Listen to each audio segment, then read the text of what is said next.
How to add bullet points in Google Sheets. Hello everyone, this is Sabrina here to help you today. So without any further ado, let's get right into the video.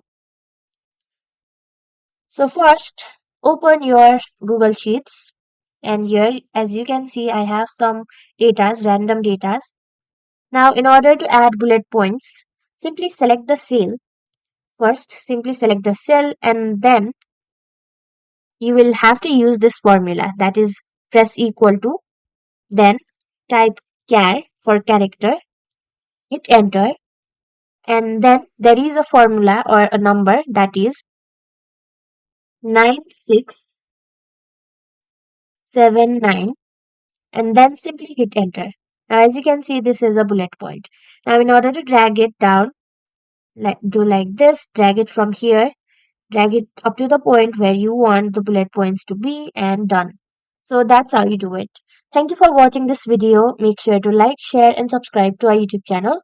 If you got any questions, comment them down and I'll catch you in the next one.